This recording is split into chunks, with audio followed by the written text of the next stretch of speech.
तो hello everyone, आज की इस वीडियो में हम ह्यूमन रिप्रोडक्टिव सिस्टम के बारे में पढ़ेंगे। बेसिकली जब भी हम सेक्सुअल रिप्रोडक्शन की बात करते हैं तो उसमें fusion of male and female gamete होता है जो कि प्रोड्यूस करते हैं male and female reproductive systems. अगर हम रिप्रोडक्टिव सिस्टम की बात करें, रिप्रोडक्टिव सिस्टम में ऐसे ऑर्गन्स होते हैं जो कि न्यू ऑर्गेनिज्म रिप्रोड्यूस करने में हेल्प करते हैं। यहाँ हमारे पास डायग्राम है फीमेल रिप्रोडक्टिव सिस्टम का और यहाँ हमारे पास डायग्राम है मेल रिप्रोडक्टिव सिस्टम का।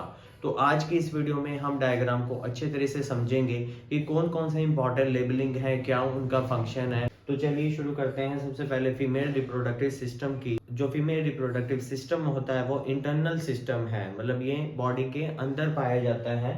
तो सबसे पहले अगर हम बात करें तो जो मेन एंट्रेंस है that is called as vagina.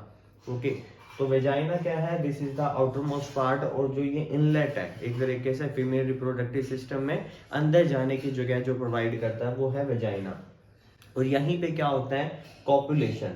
This is the entering of sperm into the vagina. Copulation क्या प्रोसेस होता है? The process by which the sperm get enter in the vagina during the sexual intercourse. तो उस process को हम क्या कहते हैं? कॉपुलेशन। सर्विक्स वो पार्ट है फीमेल रिप्रोडक्टिव सिस्टम का जहां से जो यूट्रस है वो स्टार्ट हो जाता है। तो यूट्रस और वेजाइना के बीच का जो गेट सिस्टम कह सकते हैं वो होगा सर्विक्स। यहीं तक पेनिस जा पाता है, इसके आगे पेनिस नहीं मूव कर सकता। उसके बाद बात करते हैं जो मेन सबसे ज्यादा इंपॉर्टेंट है, जो कि हाँ कहते हैं कि जो फीमेल जो गैमेट्स हैं उनको प्रोड्यूस करता है, वो आ जाती हैं ओवरीज। तो जो फीमेल रिप्रोडक्टिव सिस्टम है उसमें वन पेयर ऑफ ओवरी होती हैं, दैट मीन्स 2 ओवरीज होंगी। ये left ovary and this is the right ovary. और यहाँ क्या होगा? एग्स प्रोड्यूस होते हैं। अब आपको पता है कि ओव्यूलेशन के time, ovulation is the process by which the ova start releasing from the ovary. और आपको पता होना चाहिए कि विद इन अ मंथ सिर्फ एक ही ओवा या एक ही एग रिलीज होता है, either of these two ovary, यानी दोनों में से किसी भी एक ओवरी से एक ही ओवा रिलीज होगा पर मंथ। ओके, उसके बाद यहाँ से देखोगे जो यूट्रस है वो कनेक्ट है ओवरी से with the help of a pipe.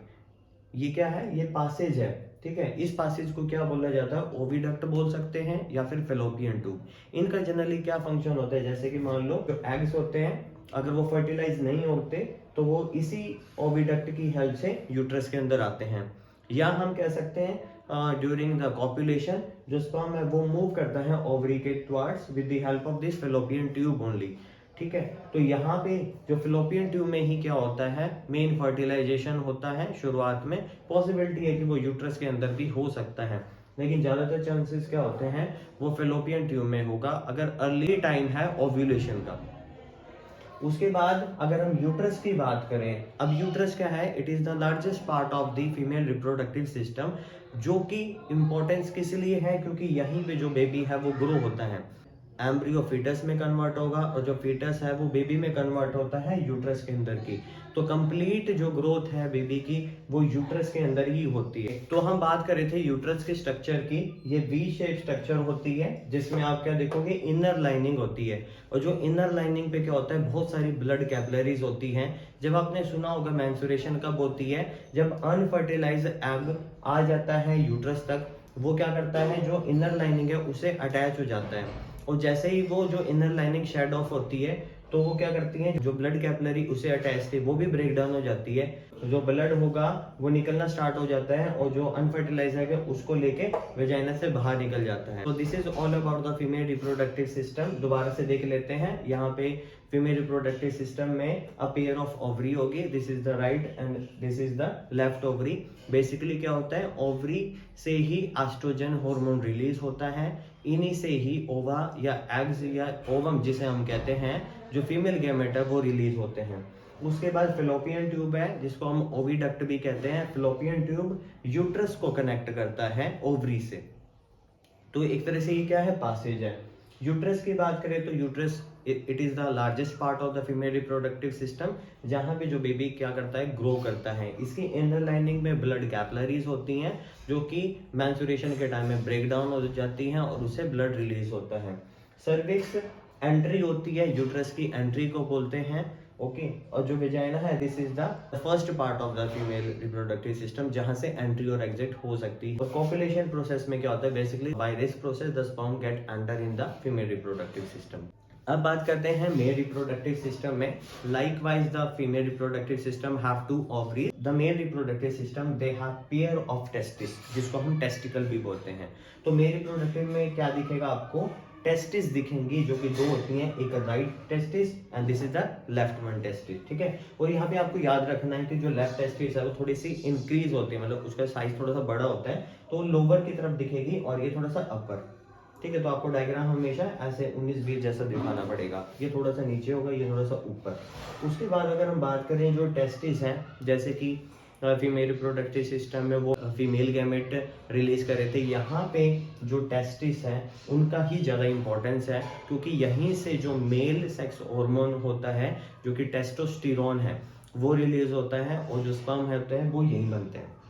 So we can say that the sperm they are produced in the testicles। यहाँ पे आपको देखने को मिलेगा स्क्रोटम, जो टेस्टिस होते हैं, जो मेल रिप्रोडक्टिव पार्ट के जो पेनिस है, ये बॉडी से आउटर होते हैं, ठीक है।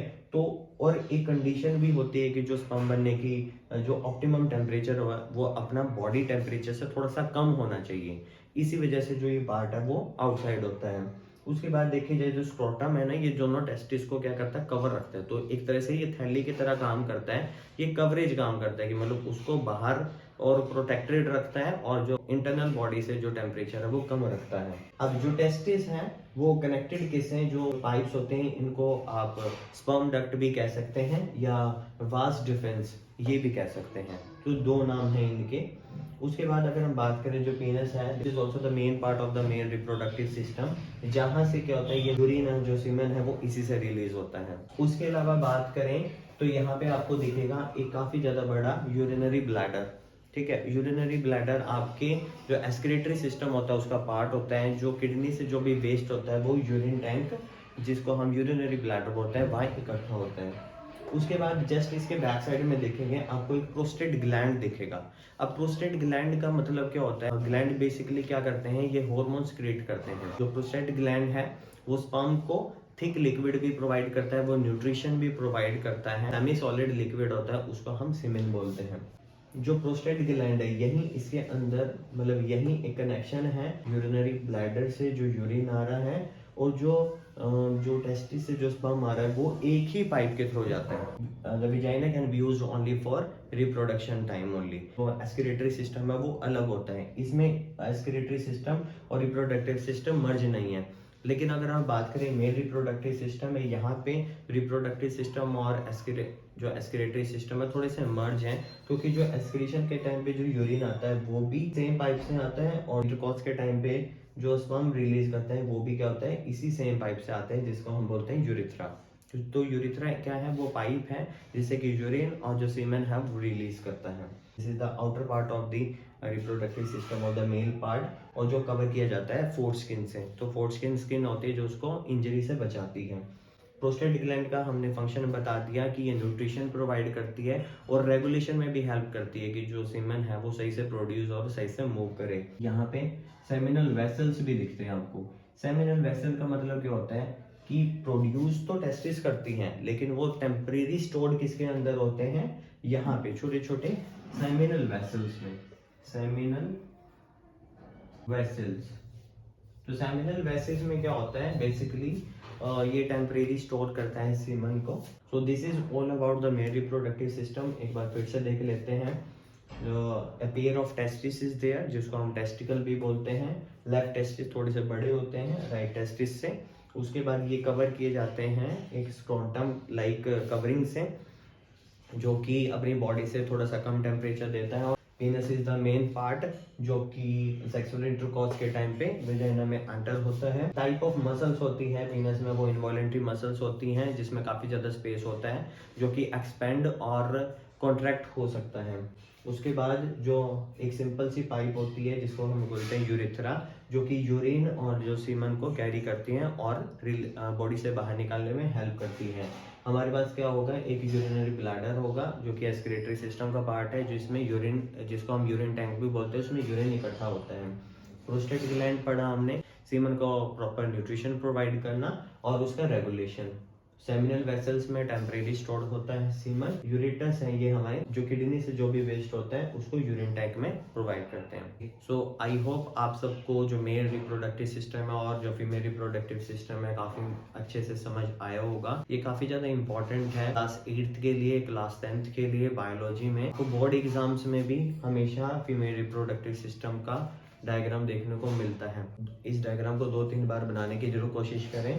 वो ज़्यादा लेबलिंग जरूरी नहीं है, ये कॉमन जो बेसिक लेबलिंग है ये जरूरी होती है।